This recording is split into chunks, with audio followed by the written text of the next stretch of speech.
Good morning, good morning, good morning. This is MightyStream, and I am greeting you this morning. Today is April the 16th. We are at the halfway mark for the month of April. Well, I want to greet you and tell you good morning, and I hope that this weekend will be a beautiful, beautiful, beautiful weekend for you. Take it by storm. Take authority over every situation that you react to, and make sure that when you respond and react, that it's in a manner that exudes your spiritual principles that you have invested in over the time, over the years that you've been in recovery. I want to encourage you to do that. Let's take the moment of silence. I'm brought to you by Hope Through Navigation. And this is the H.O.O.D Recovery Services Program. H.O.O.D, the acronym H-O-O-D, stands for Hope Offered on Demand. In time, I will have a complete year of these just for today. For every day of the year, you will be able to, at any point in time, come to the YouTube channel and pull up whatever day it is that you're seeking to have a discussion or listen to a discussion on. So let's take a moment of silence, followed by the we version of the Serenity Prayer. Okay, let's do that together. Moment of silence now.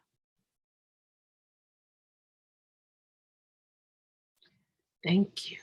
Who we are not, God, grant us the serenity to accept the things we cannot change, the courage to change the things that we can, and the wisdom to know the difference.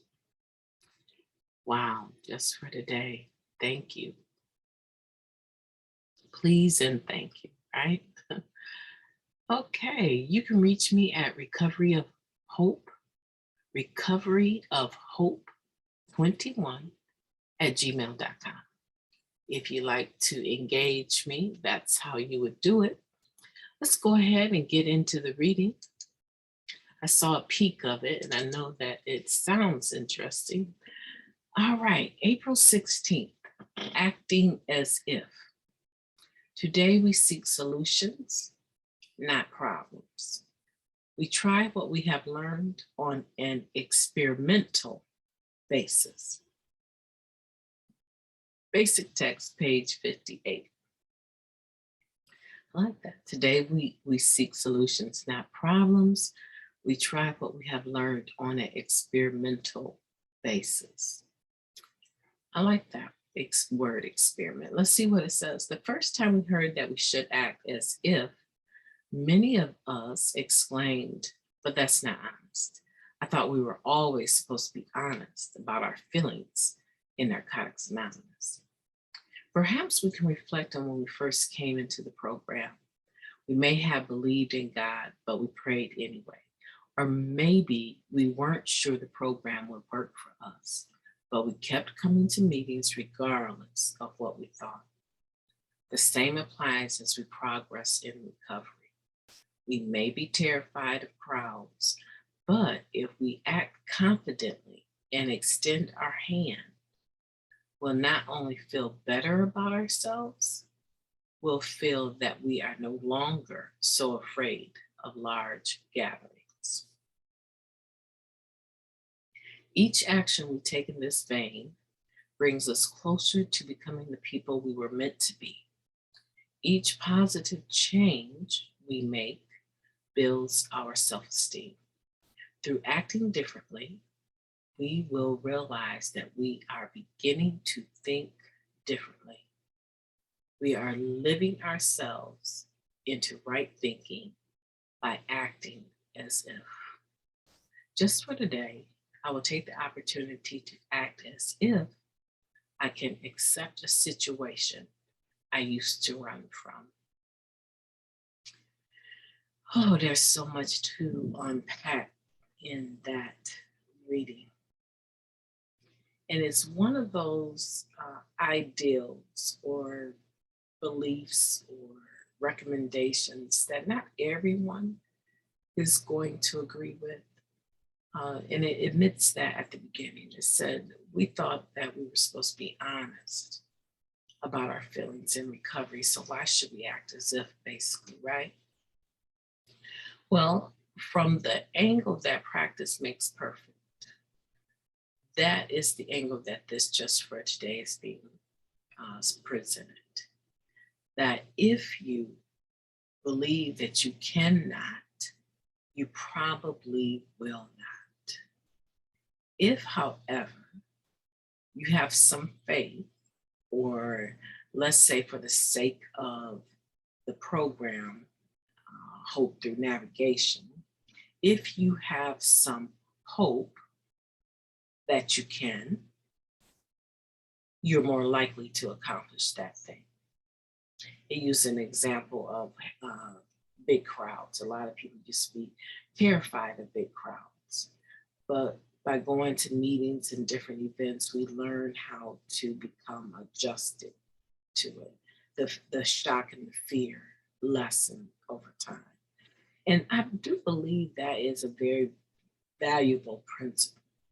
I believe that the more a person is exposed to the same thing or to something, they become more akin to it, right? It's no longer unfamiliar because you have had the opportunity to sit in that situation and feel all of what comes with it, all of the things that you think that you're not able to overcome. I think sometimes when people say they can't handle thus and so, I think what they're really saying is, I can handle it, but when I do, there's something that goes on. There's a schema. There's something that goes on within me mentally, sometimes physically, that causes such a disruption or a diseasiness, an uneasiness, right? An uneasiness that I don't like dealing with that. And so I think when people say I can't deal with something, it's more of an admittance that they become unmanageable emotionally and mentally, spiritually. There's a disruption in their spirit, and that disruption causes them to do or say or act in a way that they do not believe is okay.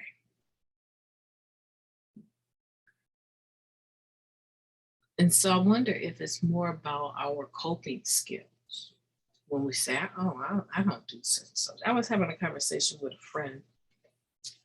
We talk periodically, not often, but we went to school together. We went to elementary, junior high, high school, and now we find ourselves involved in recovery together. And so we were having a conversation, and she was inviting me to a particular meeting.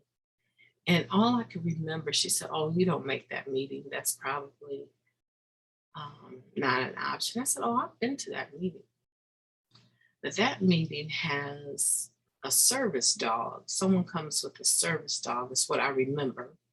And what I remember is that that dog walks around sniffing people, standing with people, looking to be fed something.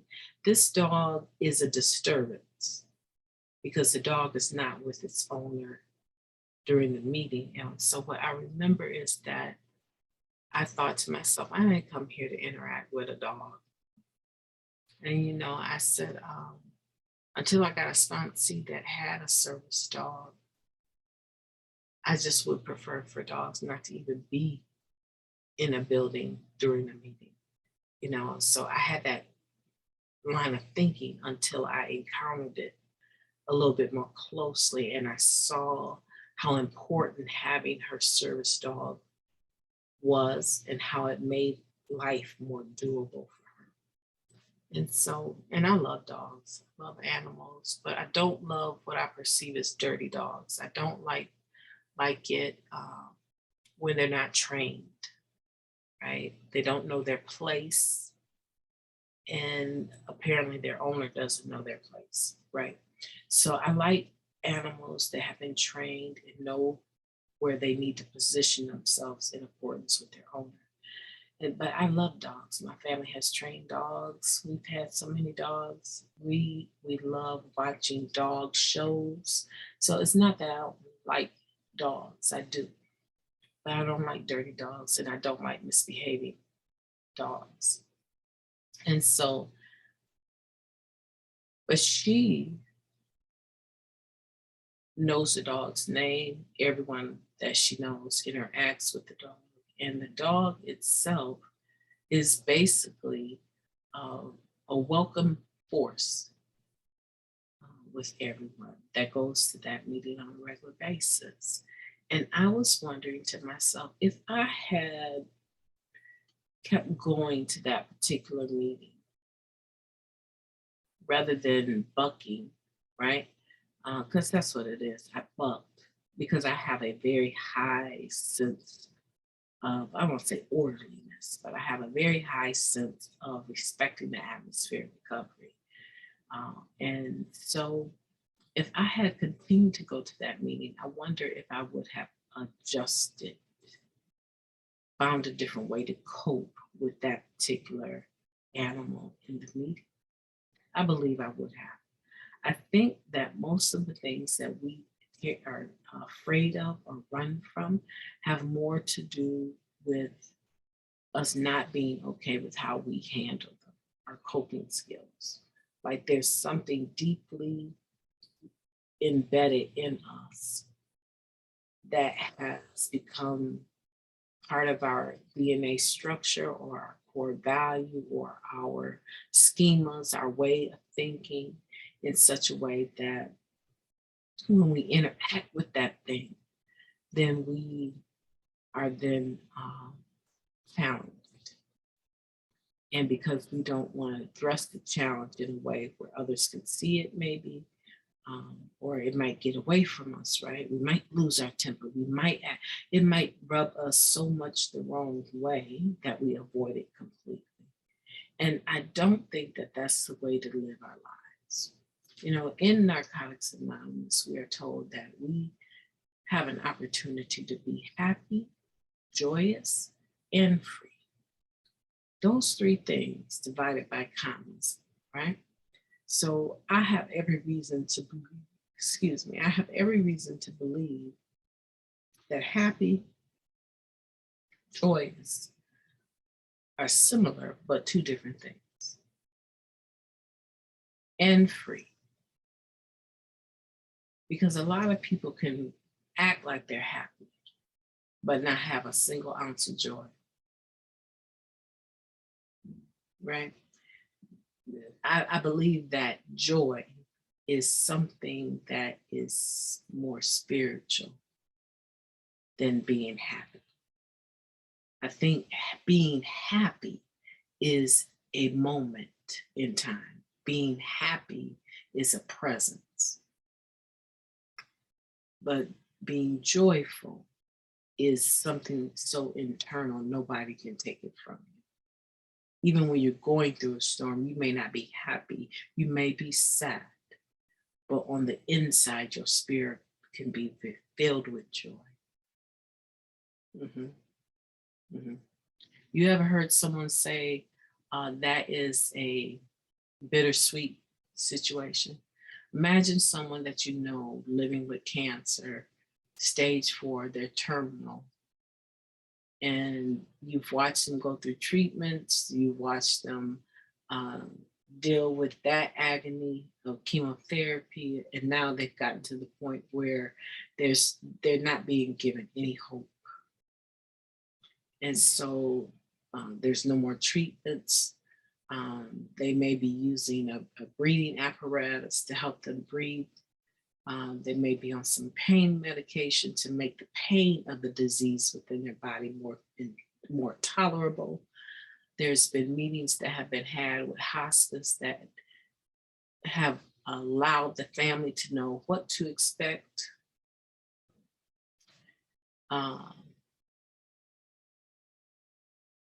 and you endure watching your loved one go through this pain, giving your loved one the care that they need, cleaning their bodies, making sure their mouth stays moist. You go through this because you love them. And if you don't do it, who else is going to do it? They want to be at home when they pass. So what else, in granting their final wishes, who else is going to do this but you? A lot of people said, I cannot do that. Cannot change my mother's diapers or my dad's diapers. I can't do that. But I will submit to you that love will cause you to actually do more than you think that you can do. And do it with such grace. Love will cause you to do that. And that's my point, is there's a lot of things that we say we can't do, but because of love, we find ourselves doing them. And we find ourselves doing them very gracefully. Because we love, right? Whoever it is we're about to lose. But when they pass, and they have drawn their last breath, who of you that has gone through that circumstance can say that you were utterly filled with sadness, but there was a glimpse of joy, rejoicing in your spirit that they were no longer suffering? Am I making sense here? Am I making sense? Right? So you can lack happiness, but have a sense of joy about a situation. You can be sad on one hand and joyful on another in the spirit, right? You can have joy in your spirit because you know that pain has ended. And depending on your faith, your religion, you may equate their death with receiving, a glorified body or a heavenly presence. So then that is even more joyful than losing them in the physical. Okay, so there's components to that, layers to that. But I'm just talking about the top layer. I'm just talking about the top layer of being sad about something, but having joy at the same time, right? So it's bittersweet. So when we tell people in recovery, you can be happy, joyous, and free, can you imagine being happy, filled with a spirit of joy, and one of freedom?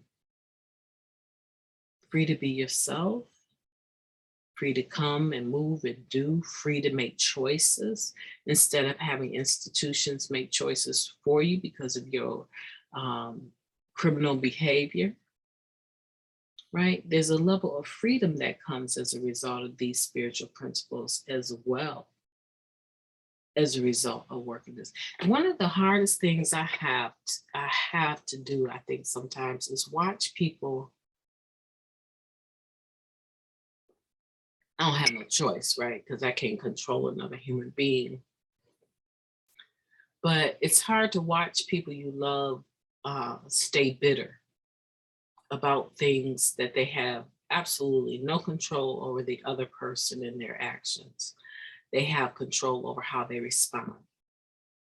And they stay so bitter and resentful and angry that they refuse to forgive.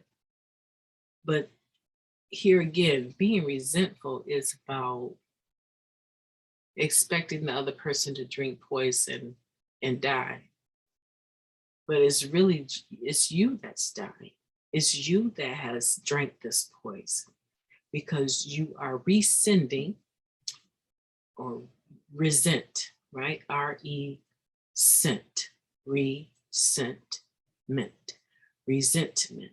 So you are rescinding something that has already been minted in time, right? It's been minted, it is stable. It is a stable situation. It can't move from where it was, which is generally speaking in the past. But you keep rescinding that situation to yourself over and over and over. So every time you rescind it, your body reacts, you react, your mouth reacts, your spirit reacts. Continue to send negative energy to your body over and over and over. They should have a lawsuit against you, right? And I think about the people in Flint drinking that water that was filled with lead over and over a period of time. It's like kryptonite, right? It's like kryptonite to Superman, because over a period of time, that resentment wears you down and renders you totally ineffective. You can't do anything without talking about that situation. Anybody that stands in your presence can almost guarantee that they are going to have to hear that story one more time, because you are living it over and over and over and over. In the meantime, here it is 5 years later. 5 years later, and you still telling the same story. You still angry. You still resentful. And the rest of the world has moved on past COVID. But you are still 5 years back in a situation. And then every person, the other fellowship talks about it like a play script. Every person you encounter, you have a script for this screenwrite that you've written, right? This play that you've written. Every person you interact is supposed to be a certain character with a certain role to play, with a certain script, and you pass them out. In the spiritual sense, you pass them out to those people every time you interact with them. And every time they fail to read their lines, act the way that you need them to act, you become emotionally unstable to the point where you need a substance to handle that emotion. So today's reading is about changing the way that you respond to situations, but most of the time it comes with the successfulness of that comes, or the longevity of change behavior is a result of change thinking. And change thinking, a lot of times you have to practice it. What did that just for today said? It said that, let me jump back here. I'm getting past the time that I want to be for this. So let me say, it said, reread this. It says, we try what we have learned on an experimental basis. This is one of the places you actually can come to and practice these spiritual principles and practice them. And the training ground is within the meeting, within the fellowship, within our structure of the 12 steps and 12 traditions and 12 concepts of service. The training ground is with each other. Because now if I look at my sister and I understand what she's going through, losing a loved one to cancer, I understand it because I've been through it. I understand it because I was the one turning my pops over left and right during his last 24 hours. I understand that. I understand watching them go. Okay, so now when I'm interacting with you, you're not just talking to anybody. You're talking to your fellow recovering addict that has had some similar experiences and managed to stay clean through them. So now I'm coming from a posture that you can use if you want to, but I would submit that your mother or your father or your husband, whoever you just lost, would prefer that you stay clean through this. And I'm quite sure some of their last words to you was, keep doing what you're doing. I'm so proud of you. Okay, so when I'm speaking like this, I'm speaking from my own experience. And now the statement within the basic text that the therapeutic value of one addict helping another is without parallel. Now that is a direct quote. I'm not paraphrasing that. So now there's nothing that can run parallel side by side with you in this situation, but another recovering addict. And I can run it with you, right? Because I have passed through this and stayed clean. Not just one time, I have passed through several losses and managed to stay clean. Okay, so I believe in you. I believe that you can act as if until it becomes your reality. I believe that you can suit up to show up on a day-to-day basis. Every day is not going to be the best day. Every day, you know, there's a specific day that bothers me every year. And it's April 18th and April 30th. These are 2 days that are, I would say, by far the hardest days for me to suit up and show up. But I have practiced suiting up and showing up for decades on those days. Not very many people know what those days represent. And I would say probably one of the 2 people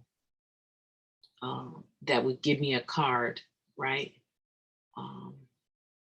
On those days, acknowledging my loss has passed away.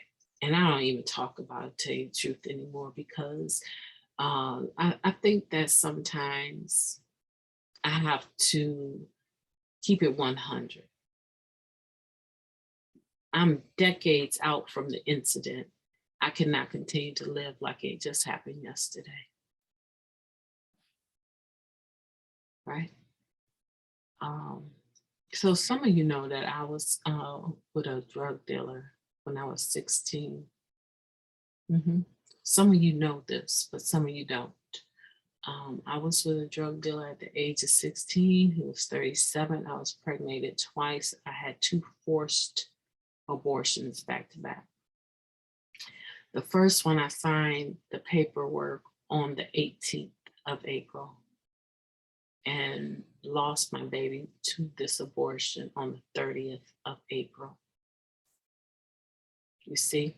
So imagine I'm in my 50s, mid 50s now, 54. Imagine all these years from the age of 16 up until now, right? 40, so 38 years later, I am thinking quite often how my children and I would be today.